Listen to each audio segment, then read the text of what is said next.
अभी जो सिनेरियो मुझे नज़र आता है, इसीलिए मैंने नाम दिया इन प्रोग्राम्स का अल्टीमेट अवेकनिंग।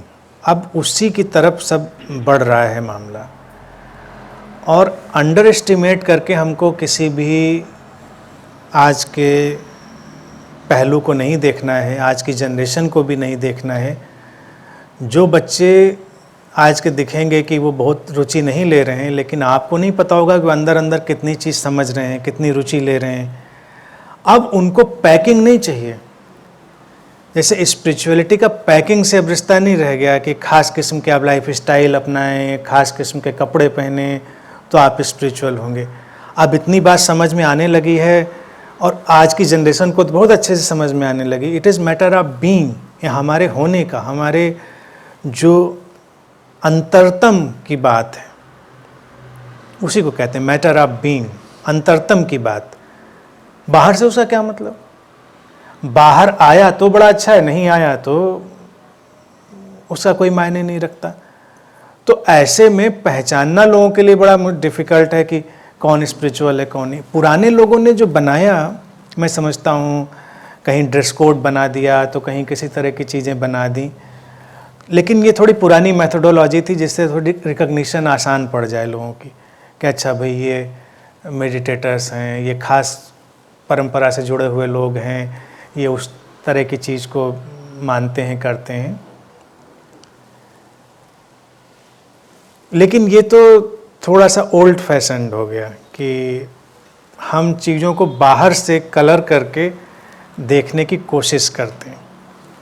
अब क्या हो रहा है, अब जो नई जनरेशन में कभी ये ना समझें कि जो 20-25 साल उम्र के लोग हैं वही नई जनरेशन में। मैं समझता हूँ जितने लोग यहाँ बैठे हैं सब नई जनरेशन के ही हैं, according to my concept and my definition. नई जनरेशन थोड़ा करेज, ओपननेस, रिसेप्टिविटी, इन सब पर डिपेंड करती है।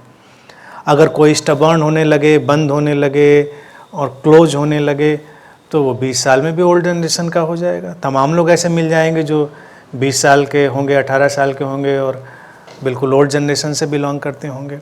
और कई लोग ऐसे हैं जो अभी 80-90 साल की तरफ बढ़ रहे होंगे लेकिन बिल्कुल नई जनरेशन के कैटेगरी में ही हैं, क्योंकि कदम से कदम मिला रहे हैं। वो परिवर्तन के साथ, जो चेंज है उसके साथ चलने के लिए वो तैयार है।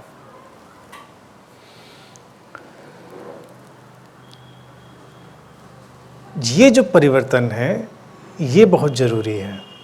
तो मेरे जो एक्सपेरिमेंट इधर चल रहे हैं और आगे भी चलने वाले हैं वो इसी सारे सिनेरियो को लेकर चलेंगे। तो इसमें मैं जो प्रमोट करना चाह रहा हूँ चीज़, वो यही चाह रहा हूँ कि चीज़ों का कोई अंत नहीं है। देखिए, इसीलिए भारत में हमेशा कहा गया कि ज्ञान अनंत है और सारी चीज़ें जो यहाँ पर हैं वो अनंत हैं।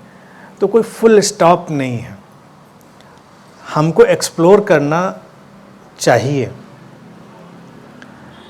एक्सप्लोर करने से क्या है कि आप आगे बढ़ते हैं। पूरा विज्ञान देखिए किस बात पे खड़ा हुआ है। अगर आप सोचें कॉमन सेंस की बात, विज्ञान किस बात पे खड़ा है? एक्सप्लोरेशन। आज की चीज़ हमको पता है पूरी, लेकिन फिर भी हम उस पर एक नए सिरे से निगाह डालते हैं, एक नई उसके ऊपर ऑब्जर्वेशन की चीज़ डालते, फिर उसमें से हम कुछ नया निकाल लेते हैं, और फिर जो आता है फिर उस पर हम कुछ नया निगाह डालते हैं, फिर उससे कुछ नया निकाल लेते हैं। इसीलिए तो हम कहाँ से कहाँ आ गए आज के वक्त में। लेकिन अध्यात्म में एक ऐसे मैसेज दे दिया गया, और वो पता नहीं शायद ओल्ड स्पिरिचुअल ट्रेडिशन की कोई समझ या नासमझी जो भी रही होगी, उस समय के तात्कालिक उनके अपने मामले हो सकते हैं। क्योंकि ऐसा नहीं कि हमेशा लोग जानबूझ के गलत करते हैं, कभी कभी अनजाने में गलत कर जाते हैं और कभी कुछ चालाक लोग जानबूझ के भी गलत करते हैं। ज़्यादातर आध्यात्मिक कल्ट्स में जो मैंने प्रॉब्लम देखी, कल्ट्स में खास तौर से, कल्ट का मतलब जहाँ कहीं भी एक ऑर्गेनाइज्ड संप्रदाय खड़ा होगा वहाँ लोग हमेशा यही बात कहेंगे कि किनारे किनारे से हो सकता है बहुत क्रांतिकारी बातें चल रही हों, बहुत रेबेलियस, लेकिन मोटी बात यही होगी कि माइंड का यूज़ बंद कर दो। मैसेज ये मिलेगा कि माइंड में कुछ नहीं रखा है, तो कहाँ रखा है? कहेंगे हार्ट में रखा है, हार्ट ओरिएंटेड हो जाइए, यानी कि घुमा फिरा कर एक्सप्लोर करने को बंद कर दिया जाएगा। और जो ज़्यादा ध्यानी हो जाएगा उसके सामने यही बात आ जाती है कि अब खोजना क्या, अब सोचना क्या। लेकिन वो सोच फिर भी रहा है, सोचना उसका बंद नहीं है फिर भी, लेकिन वो अपने आप को रोक लेता है कि नहीं चलो छोड़ो, कुछ रखा नहीं सब में। अब उसका इवोल्यूशन रुक गया, एक पॉइंट से आगे वो कभी नहीं जा रहा। स्पिरिचुअल लिटरेचर की भी अगर आप बात देखें, जितना भी बेस्ट से बेस्ट लिटरेचर आप उठा के देखें वो एक्सप्लोरेशन बेस्ड। भारत के उपनिषद उठा लीजिए, चाहे गीता उठाइए, अष्टावक्र उठाइए, सब क्या क्वेश्चनिंग है, एक्सप्लोरेशन है कि ये कैसे है, ये कैसे है, ये है तो ये कैसे है, तो वो है तो वो कैसे है। कभी कभी ताज्जुब होता है कि पुराने लोगों ने भी कितना उस पर अपना इनपुट डाला, अपनी एनर्जी डाली, तो वो सब निकल के आया।